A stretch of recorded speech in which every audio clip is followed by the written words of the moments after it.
Silakan duduk saudara. Shalom. Haleluya. Hari ini kita sudah ada di bulan Desember, di minggu yang pertama, Januari sampai November bahkan masuk Desember. Banyak hal kalau saudara bisa flashback ke belakang. Banyak hal yang kita lewati, saudara mungkin bisa bersaksi. Ada momen-momen yang dimana kita diluputkan dari kecelakaan. Ada momen-momen dimana kita disembuhkan dari segala sakit penyakit. Ada momen-momen yang saudara lebih tahu bulan-bulan di mana saudara seakan-akan berteriak, Tuhan, Tuhan di mana? Tapi hari ini kita ada di bulan Desember, bukankah Tuhan itu baik? Tuhan menyertai kita, Tuhan yang bersama dengan kita sampai di bulan ini. Tuhan yang sama akan terus menuntun kita masuk tahun 2026. Saya percaya minggu lalu saudara sangat diberkati, kita semua sangat diberkati. Kita diingatkan kembali oleh Pak Joji bahwa kita punya iman yang berharga. Amin. Ada kasih karunia, ada kemampuan Tuhan yang terus mengawal kita untuk kita terus bergerak bersama dengan Tuhan. Sebab Tuhan sedang bergerak dengan saudara dan saya. Dalam kondisi apapun Tuhan terus bergerak. Karena itu Tuhan mau saudara dan saya pun terus berjalan bersama dengan Tuhan. Tidak berhenti, tapi terus bergerak dengan Tuhan. Sekalipun musim berganti, segala sesuatu bisa berganti. Tapi penyertaan Tuhan tidak pernah meninggalkan saudara dan saya. Amin. Nah, hari ini saya mau kasih judul buat kita sama-sama. Ketika hidup menekan, Tuhan bergerak. Mari buka bersama dalam Keluaran pasal 3. Keluaran pasal 3 ayat 7 sampai ke 10. Keluaran pasal 3 ayat 7 sampai 10, demikian firman Tuhan. Dan Tuhan berfirman, Aku telah memperhatikan dengan sungguh kesengsaraan umatku di tanah Mesir. Dan aku telah mendengar seruan mereka yang disebabkan oleh pengerah-pengerah mereka. Ya, aku mengetahui penderitaan mereka. Sebab itu, aku telah turun untuk melepaskan mereka dari tangan orang Mesir dan menuntun mereka keluar dari negeri itu ke suatu negeri yang baik dan luas, suatu negeri yang berlimpah-limpah susu dan madunya, ke tempat orang Kanaan, orang Het, orang Amori, orang Feris, orang Hewi, dan orang Yebus. Sekarang, seruan orang Israel telah sampai kepadaku, juga telah kulihat betapa kerasnya orang Mesir menindas mereka. Jadi sekarang, pergilah, aku mengutus engkau kepada Firaun untuk membawa umatku orang Israel keluar dari Mesir. Nah saudara, firman Tuhan ini datang untuk Musa. Musa artinya yang diangkat dari air. Nah siapa Musa? Kita diajar banyak bahwa Musa hidup itu dalam 3 episode atau 3 periode yang berbeda-beda. 40 tahun pertama dia ada di Mesir sebagai seorang pangeran, sebagai seorang yang hebat, orang yang luar biasa.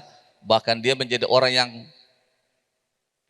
paling hebat dari seluruh orang yang ada di bangsanya. Sebab dia ada di istana dan bangsanya ada di penindasan.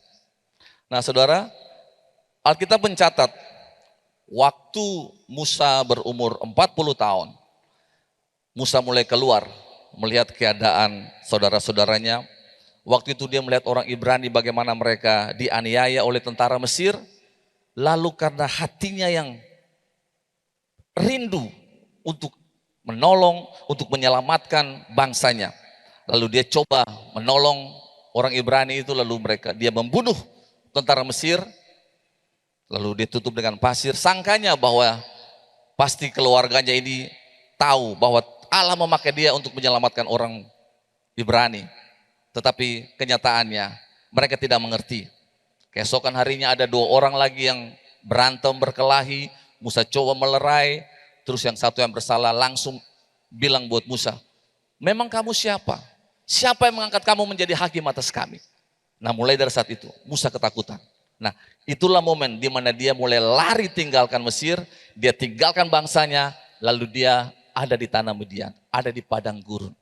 40 tahun dia ada di sana. Nah, saudara, di usia yang ke-80, firman Tuhan ini datang buat Musa. Saatnya engkau harus kembali untuk menyelamatkan bangsamu. Jadi saudara, waktu firman Tuhan datang kepada Musa itu usianya bukan lagi muda, tapi usianya sudah berapa? 80 tahun. Nah, nanti 40 tahun berikutnya ada lagi di padang gurun. Jadi kurang lebih usia Musa itu 120 tahun. Nah, saudara tahu cerita ini.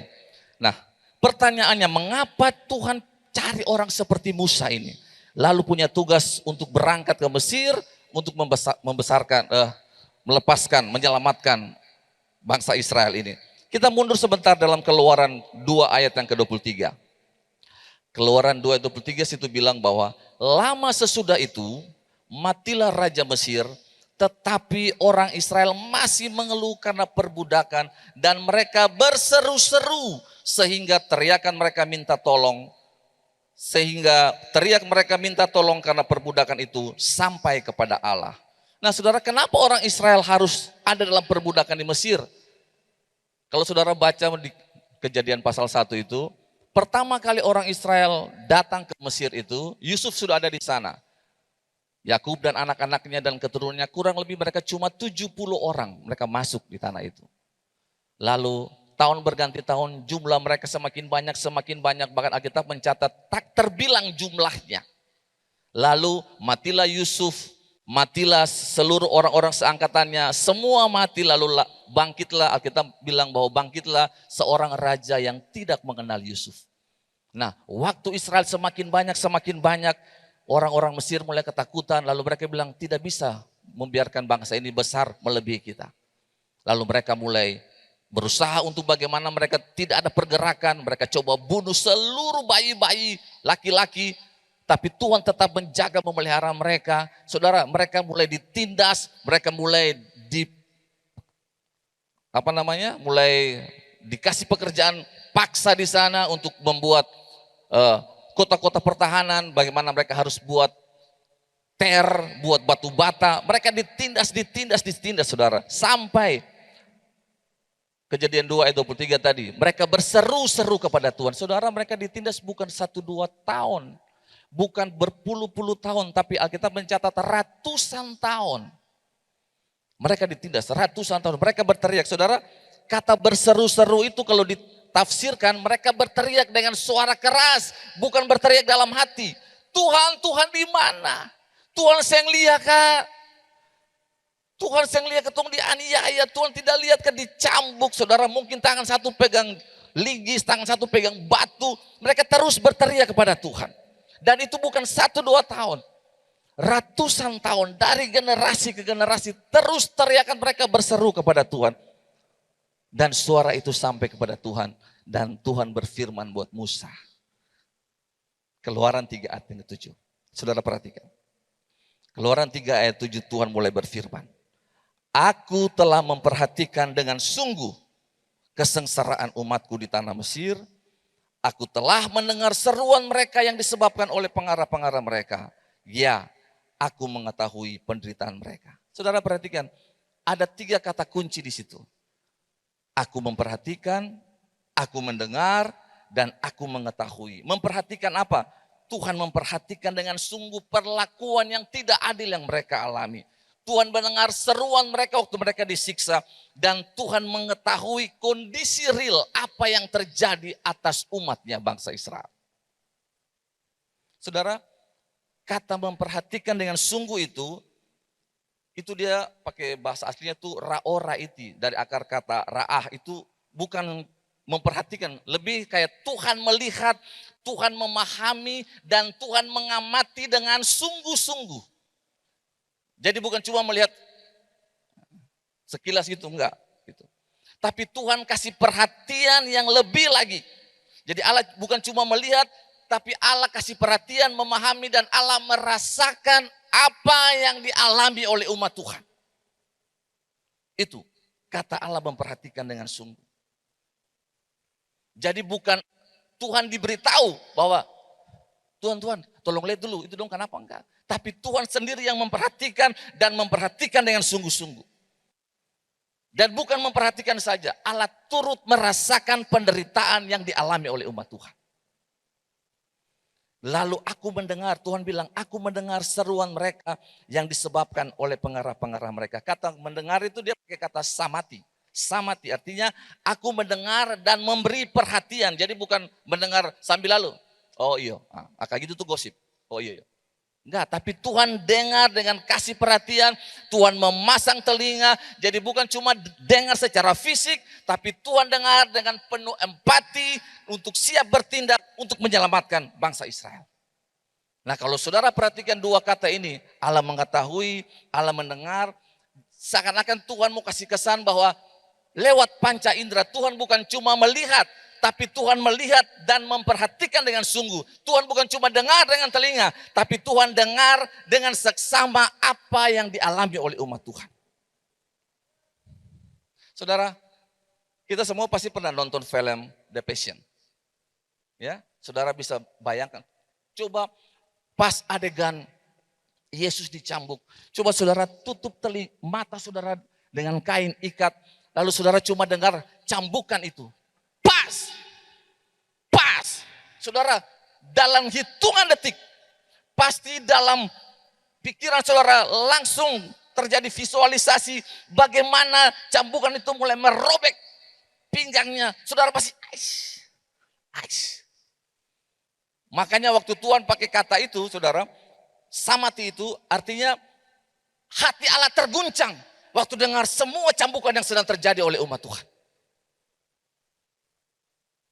Makanya muncul kata itu, aku mengetahui penderitaan mereka. Karena aku melihat, karena aku mendengar, aku tahu apa yang mereka alami. Itu Tuhan saudara dan saya. Jadi bukan cuma lihat, dengar dari apa kata orang. Tuhan merasakan semua apa yang mereka rasakan. Makanya ayat 8 bilang, sebab itu aku turun untuk membebaskan mereka. Bahkan saudara, bukan cuma dengar, bukan cuma lihat saudara, manusia cuma sampai di situ. Konselor terhebat pun cuma bisa sampai di dengar, tahu. Tapi yang bisa turun cuma Tuhan. Cuma Tuhan. Cuma Tuhan yang bisa menyelamatkan. Lalu Tuhan bilang, saatnya aku turun. Saudara, ayat 8 ini luar biasa. Bukan cuma turun, tapi turun. Aku akan turun membebaskan dan aku akan menuntun. Nah saudara. Jadi Tuhan bukan cuma kasih bebas lalu suruh jalan sendiri. Enggak. Tuhan akan tuntun sampai kepada tujuan. Itu Allah kita yang hebat. Bagaimana cara Tuhan membebaskan bangsa Israel? Ayat 10 bilang, pergilah. Sekarang pergilah. Aku mengutus engkau. Kenapa harus Musa yang diutus? Saudara, dari awal saya cerita tentang Musa. Musa ini kan buronan, lari tinggalkan bangsanya, lari cari selamat sendiri, kasarnya begitu. Memang dia selamat. 40 tahun di sana, saudara 40 tahun itu bukan waktu yang cepat, cukup lama di sana. Mungkin bahasa dia juga dia lupa, bahasa-bahasa lupa. Saudara tinggal di Belanda aja lupa bahasa-bahasa Indonesia sedikit. Ini 40 tahun dia sudah tinggalkan bangsa itu. Secara fisik, lansia, 80 tahun. Buronan lagi.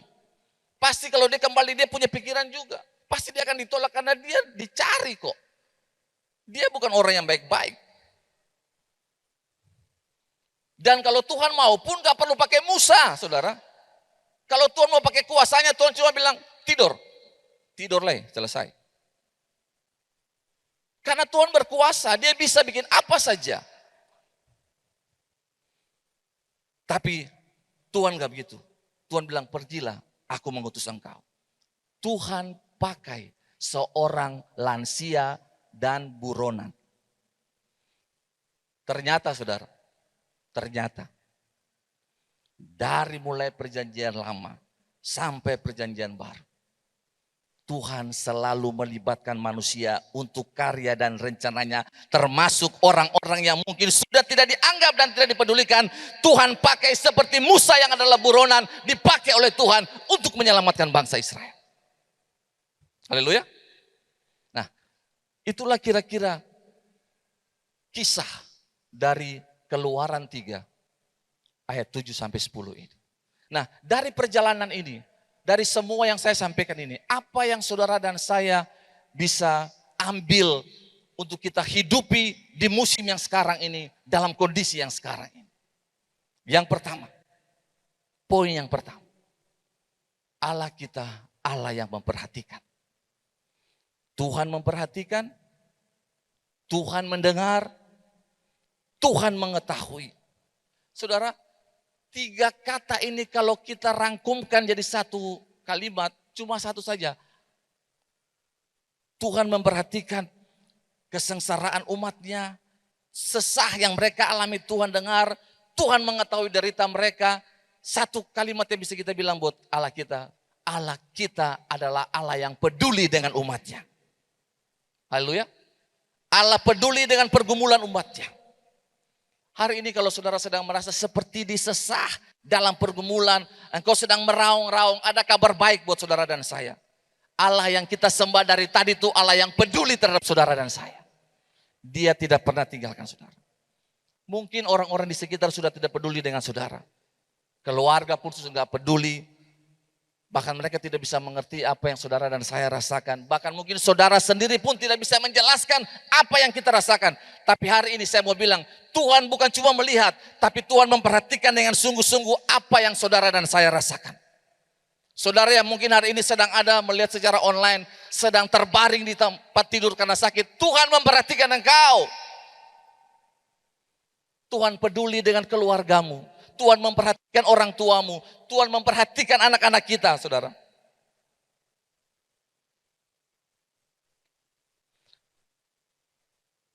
Tuhan dengar semua doa-doa kita, bahkan yang orang gak dengar, Tuhan dengar. Saudara perhatikan. Waktu Tuhan bicara buat Musa di Midian, Tuhan bilang di Midian buat Musa, aku memperhatikan umatku. Umat ada di mana? Umat ada di Mesir. Tuhan bicara dengan Musa, tapi Tuhan bilang, aku memperhatikan umatku yang ada di Mesir. Artinya Tuhan ada di mana-mana. Mata Tuhan sedang melihat saudara dan saya. 2 Tawarin 16 ayat 9 bilang, karena mata Tuhan menjelajah seluruh bumi untuk melimpahkan kekuatan kepada mereka yang bersungguh-sungguh hati kepada Dia. Hari ini saya mau bilang, mata Tuhan sedang melihat saudara dan saya. Tuhan sedang melihat pergumulanmu. Tuhan sedang melihat semua perasaanmu. Tuhan tahu. Kalau saudara sedang bilang hari ini, ayo beta sempung iman leh. Hari ini Tuhan melihat engkau dan memberikan engkau iman yang kuat. Haleluya. Tuhan akan mengaktifkan kembali iman yang sudah redup. Tuhan sanggup membuatnya. Tuhan sanggup membuka mata saudara untuk melihat Tuhan dengan cara yang benar. Tuhan bisa. Dia sanggup. Jangan takut. Sebab Tuhan bilang, aku melihat dengan sungguh-sungguh. Artinya Tuhan kasih waktu buat lihat saudara dan saya. Haleluya. Jangan tinggalkan Tuhan. Tetapi larilah kepada Tuhan. Dia sanggup memberikan kekuatan bagi engkau. Allah kita Allah yang peduli. Allah kita Allah yang mengetahui. Allah kita Allah yang mendengar. Allah kita yang turut merasakan. Yang kedua. Tuhan bukan cuma memperhatikan. Tapi Allah kita Allah yang membebaskan.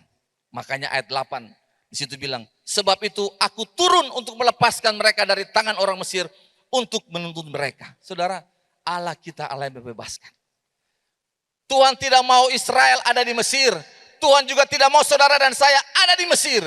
Tuhan mau membebaskan kita dari segala perbudakan-perbudakan yang sedang kita alami. Haleluya. Karena itu saudara, kalau saudara baca di Efesus 1 situ bilang, dalam kasih Ia telah menentukan kita dari semula oleh Yesus Kristus untuk menjadikan kita anak-anaknya sesuai dengan kehendaknya. Saudara, Efesus 1 ayat 5 ini sedang bilang bahwa Tuhan tuh mengubah saudara dan saya bukan cuma sebagai umat, tapi kita menjadi anak-anaknya. Karena itu Kalau Bapa di dunia saja tidak mungkin berikan batu waktu anaknya minta roti. Tidak mungkin berikan ular waktu anaknya minta ikan. Apalagi Bapa kita di surga. Dia akan berikan apa menjadi kebutuhan saudara dan saya. Dia akan membebaskan saudara. Hari ini mungkin kita sedang dalam tekanan pekerjaan, dalam trauma-trauma, luka batin, beban ekonomi, mungkin dalam keadaan keluarga yang tidak harmonis, dalam pengharapan yang sudah mulai redup. Saudara, hal-hal ini bisa saja memperbudak kita, tapi saya mau bilang hari ini Tuhan datang mau membebaskan kita. Tuhan ada untuk melepaskan saudara ada di sana. Dari setiap belenggu-belenggu yang membelenggu pikiran kita, dari setiap perbudakan dosa, dari setiap ketakutan yang kadang-kala membuat kita stagnasi dan tidak bisa berkembang, dari hubungan-hubungan yang rusak, dan hidup yang tidak ada tujuan. Hari ini saya percaya Tuhan akan membebaskan saudara dan saya. Tidak ada yang kebetulan. Hari ini tanggal berapa? Tanggal 7. Saya cuma mau bilang, saya mau bernubuat, tanggal 7 itu angka sempurna. Dan hari ini Tuhan akan membebaskan saudara. Saudara pulang dengan kebebasan. Saudara pulang dengan kelepasan. Saudara pulang dengan kekuatan yang baru. Engkau yang tertawan hari ini bangkit. Karena Tuhan akan membebaskan engkau. Engkau yang terluka hari ini Tuhan menyembuhkan engkau. Haleluya. Dan Tuhan bukan cuma membebaskan. Tuhan akan menuntun. Tuhan akan menuntun, Tuhan akan mengarahkan kita kepada rancangannya, Tuhan akan membawa kita supaya saudara dan saya mengerti identitas kita dalam Tuhan, Tuhan akan mengubah seluruh hidup kita, bahkan Tuhan akan membuat saudara untuk tetap berjalan dan tetap bersandar kepada Roh Kudus sebagai penolong dan penghibur kita.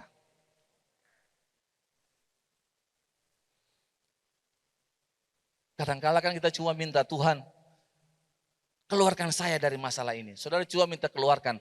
Tuhan bukan cuma keluarkan, Tuhan akan tuntun saudara dan saya. Itu Tuhan kita yang hebat. Haleluya. Tapi itulah manusia. Kadangkala bukan cuma jemaat, hamba-hamba Tuhan kita pun kadangkala bisa mempertanyakan Tuhan. Tuhan kenapa ini paling lama? Tuhan kenapa kan saya habis-habis? Tuhan saya bisa tolong kah? Pertanyaan itu pun bukan cuma di saudara. Kadangkala kita pun dalam pergumulan bisa saja punya pertanyaan yang sama. Kita juga manusia. Tapi hari ini saya mau bilang, saya tidak tahu kapan waktunya. Tapi yang jelas Tuhan pasti tolong kita. Tuhan pasti tolong kita. Saudara yang sudah putus asa dengan keluarga, dengan masalah, Tuhan akan buka jalan. Berapa tahun pergumulanmu? Kenapa Tuhan ajar kita lewat kisah ini? 430 tahun bro. Menderita 400 tahun. Saudara berapa tahun? Tetap Tuhan datang. Tetap Tuhan datang dan membebaskan. Seberat-berat pergumulan saudara, tidak ada yang bergumul sampai 400 tahun. Kalau ada angkat tangan. Gak ada. Karena memang itulah manusia, kita cepat mengeluh. Cuma naik mobil dalam AC, ke Wailela, di drive terus saja bersungut. Padahal cuma ada titik satu ke titik satu, bersungut. Tapi itulah manusia. Mengeluh dengan pernikahan, mengeluh dengan pekerjaan. Tapi hari ini saya mau bilang buat saudara, jangan isi pikiran saudara dengan semua pergumulan terlalu banyak. Sampai kita lupa bahwa kita punya Allah yang besar. Amin. Yesaya 55 ayat 8 bilang gini, sebab rancanganku bukan rancanganmu dan jalanmu bukanlah jalanku, demikian firman Tuhan. Dalam bahasa Indonesia masa kini ayat 8 dan 9 dia bilang, pikiranku bukanlah pikiranmu dan jalanku bukanlah jalanmu. Setinggi langit dari bumi, setinggi itulah pikiranku di atas pikiranmu dan jalanku di atas jalanmu. Saudara, Tuhan bisa merenda ide-idenya tuh dengan cara yang aneh-aneh, tapi ujungnya pasti susu dan madu. Itu Tuhan kita. Saudara, coba saudara bisa bayangkan enggak? Di momen di mana Tuhan izinkan Firaun dengan brutal membunuh bayi-bayi Mesir. bunuh seluruh bayi-bayi laki-laki. Lalu bagaimana mungkin Musa, lalu karena ketakutan Musa mulai dihanyutkan. Dan bagaimana Tuhan bisa dengan sengaja mempertemukan kecepatan Musa dengan waktu Firaun, putri Firaun turun, bisa baku dapat di tengah. Siapa yang bikin? Itu kan di sungai. Tapi lihat cara Tuhan bermain, Fendi bilang Tuhan bermain cantik. Saudara bayangkan, kecepatan itu, keranjang itu, dengan momen di mana putri Firaun turun, bisa baku dapat di tengah. Saudara pikir itu kebetulan, itu bagian dari rencana Tuhan. Makanya waktu Tuhan bilang, aku telah turun. Pengembala selalu bilang, kalau kata telah itu kata yang sudah. Jadi Tuhan bukan mulai turun pada saat mengutus Musa. Tuhan sudah mulai turun, dari mulai Musa mau dibuang pun Tuhan sudah mulai bekerja. Saudara mungkin tidak rasa, tapi Tuhan sudah bekerja dari hari ini. Bahkan dari sebelumnya Tuhan sedang bekerja untuk menolong saudara dan saya. Itu Allah kita yang hebat. Haleluya. Tapi itulah yang tadi saya bilang, kita manusia. Kadangkala kita bisa hilang pengharapan cuma karena satu, seng sabar. Ini buat kita semua. Kita kadangkala tidak sabar, kita mau cepat. Segala pengurusan kita mau cepat, akhirnya kita pakai jalan pintas. Nah banyak kali kita ketemu kendala cuma karena satu, gak sabar tunggu waktu Tuhan. Tapi hari ini kita mau belajar bahwa Tuhan tidak pernah terlambat. Allah kita Allah yang peduli. Allah kita yang tahu waktu dan momennya buat kita. Kita hanya perlu menyelaraskan pikiran kita dengan pikiran Tuhan. Menyelaraskan hati kita dengan hatinya Tuhan. Supaya kita melihat waktu Tuhan itu indah. Indah pada waktunya. Dan poin yang terakhir. Ayat ke-10. Jadi sekarang. Pergilah. Aku mengutus engkau kepada Firaun. Saudara, ini bagian yang sangat mengejutkan. Israel berseru kepada Tuhan, Tuhan dengar, Tuhan turun, Tuhan peduli, tapi kemudian Tuhan berkata kepada Musa, aku mengutus engkau. Jadi jawaban Tuhan atas doa orang Israel adalah Tuhan mengutus Musa yang adalah buronan dan opa-opa lansia. Tuhan tidak datang dengan kuasanya yang besar, Tuhan turun dengan pasukan balita yang enggak, dengan tangannya yang ajaib. Tapi Tuhan yang besar dengan tangan yang ajaib itu memakai tangan yang kecil itu untuk membebaskan. Mengutus tangan yang kecil itu untuk pergi membebaskan. Yang tadi saya bilang, Tuhan selalu pakai manusia. Tuhan pakai saudara dan saya. Tuhan bukan cuma pakai malaikat, tapi Tuhan pakai saudara dan saya. Orang-orang yang mungkin merasa tidak layak, orang-orang yang mungkin punya masa lalu yang pernah gagal, yang mungkin pernah lari dari masalah, merasa tidak cukup pintar dan tidak kuat, Tuhan tetap pakai saudara. Makanya waktu, coba saudara perhatikan, waktu Tuhan utus Musa, lalu Musa mulai bilang buat Tuhan, Musa mulai tanya pada Tuhan, siapakah aku ini sehingga engkau mengutus aku? Kalau saudara baca nanti di ayat yang ke-13, 12, dia bilang, Tuhan, beta ini siapa? Lalu Tuhan utus beta. Tuhan bilang, saya memang bukan siapa-siapa. Saya nggak ada apa-apanya. Saudara, perlu 40 tahun untuk membuat Musa itu bukan siapa-siapa. Karena sebelumnya memang dia siapa-siapa. Seorang pangeran, punya kuasa, punya kekuasaan secara politik, punya kemampuan secara fisik. Dia punya semua yang terbaik secara manusia, Musa punya. Seandainya hari itu Tuhan bilang, aku mengutus engkau, Musa bilang, jangan lama, beta jalan langsung. Karena semua yang dia punya masih ada. Tapi pada saat dia berbuat kesalahan, dia lari 40 tahun. Seopa-opa, buronan. Makanya dia takut untuk kembali. Jadi waktu Tuhan bilang, aku mengutus engkau, dia bilang, aku bukan siapa-siapa. Nah, dia pun jawaban itu betul. Memang kamu bukan siapa-siapa. Tapi saat kamu bukan siapa-siapa, disitulah Tuhan memakai dia. Karena tidak ada lagi ego, kesombongan, keangkuhan. Saat itulah Tuhan pakai dia. Kenapa Tuhan mengutus Musa? Supaya tidak ada lagi keraguan. Bukan tentang saya, tapi tentang Tuhan yang dari tadi kita nyanyi tentang kebesaran Tuhan itu. Tuhan itu yang tetap ada dengan saudara. Bukan lagi saudara, stop pakai kekuatan, stop. Stop. Hari ini kita cuma mau belajar. Tuhan utus kembali. Selamatkan bangsamu. Bukan engkau yang selamatkan, aku yang menyertai engkau. Aku yang menuntun engkau. Aku yang perintahkan engkau. Hari ini kalau saudara sedang berdoa untuk keluarga, Tuhan bilang, kembali ke keluarga. Aku menyertai engkau. Kembali. Kembali. Saudara sedang berdoa untuk mungkin gereja ini supaya bertumbuh. Kembali melayani. Aku menyertai engkau. Saudara berdoa untuk apa? Untuk komunitas. Tuhan bilang, aku mengutus engkau. Tapi aku tetap menyertai engkau. Jadi hari ini saudara, tidak ada yang lain. Cuma tentang Tuhan. Dia Allah yang peduli. Dia Allah yang membebaskan. Dan dia Allah yang mengutus saudara dan saya untuk menjadi berkat. Bulan Desember ini bulan yang baik. Saya undang teman-teman tim musik boleh ada di depan. Kadang Tuhan pakai momen-momen ini. Tidak kebetulan, saya percaya tidak kebetulan kalau firman ini datang buat kita di bulan Desember ini. Karena Tuhan mau mengutus saudara dan saya untuk kembali. Saudara, saya nggak usah pintar bicara. Tapi waktu hidup kita menjadi suratan yang terbuka. Allah bekerja di sana. Saya nggak usah datang khotbah orang. Dari sikap dan hidup kita, orang lihat Yesus lewat hidup kita. Haleluya.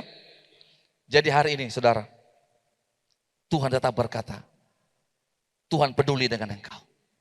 Hari ini Tuhan mau membebaskan saudara dari segala bentuk keterikatan perbudakan. Tuhan bilang, keluar dari situ. Aku tidak mau engkau ada di situ. Aku mau bebaskan engkau dan menuntun engkau. Dan aku juga mau mengutus engkau untuk pergi. Menjadi berkat di keluarga, di tempat pekerjaan, dimanapun, di sekolah, di kampus, dimanapun. Engkau menjadi representatif kerajaan Kristus. Jangan berhenti, don't stop. Terus bergerak dengan Tuhan.